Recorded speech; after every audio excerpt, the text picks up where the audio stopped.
جلوۂ زیبا۔ یہ اس وقت کی بات ہے کہ جب سلطنت مغلیہ کا خورشید اقبال ڈوب چکا تھا اور سرحد سے لے کر مدارس کے ساحل تک سارا کشور ہند انگریزی اقتدار کے زیر نگیں تھا۔ لکھنؤ میں ایک انگریز کمشنر بحال کیا گیا۔ چونکہ اس وقت کی دفتری زبان فارسی تھی، اس لیے کمشنر کو فارسی زبان سیکھنے کی شدت سے ضرورت محسوس ہوئی اور اس کے لیے مشہور فارسی داں ملا سراج الدین کی خدمات حاصل کر لی گئی۔ ملا جی روزانہ شام 4 بجے کمشنر صاحب کو ٹیوشن پڑھانے آ جاتے تھے۔ موصوف عصر اور مغرب کی نماز کمشنر صاحب کی کوٹھی پر ہی ادا کرتے تھے۔ کمشنر کی ایک نوجوان لڑکی تھی۔ ہزاروں لالا رخوں اور زہرہ جمالوں کی کہانیاں اس کی ایک ایک ادا میں سمٹ آئی تھیں۔ سرشار آنکھوں سے شراب کے پیمانے چھلکتے، ماہتاب کی طرح درخشاں پیشانی ہر وقت موج نور میں غرق رہتی۔ چلتی تو فتنہ حشر جگاتی، باتیں کرتی تو پھول جھڑتے۔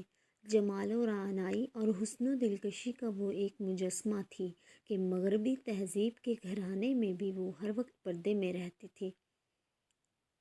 ایک تو ماں باپ کی اکلوتی بیٹی اور اس پر مزاج میں نفاست، طبیعت میں لطافت اور ناز و نعمت کی زندگی سارے خاندان کی رائے دلاری بن گئی تھی۔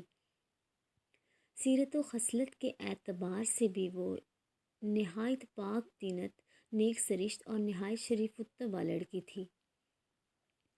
شرم و حیا، علم و ہنر، ذہانت و دانائی اور متانت و سنجیدگی میں دور دور اس کا کوئی کہیں جواب نہ تھا۔ سارا قبیلہ اس کے حسن اخلاق سے مسخر تھا۔ غیرت فطری ہی کا نتیجہ تھا کہ والدین کے اصرار کے باوجود بھی وہ کبھی گرجا گھر نہیں جاتی تھی۔ سن شعور میں قدم رکھتے ہی اس نے باہر کی درسگاہ سے اپنا سلسلہ تعلیم منقطع کر لیا تھا اور اب گھر پر ہی شریف معلمات کے ذریعے اس کی تعلیم کا بندوبست کر دیا گیا تھا۔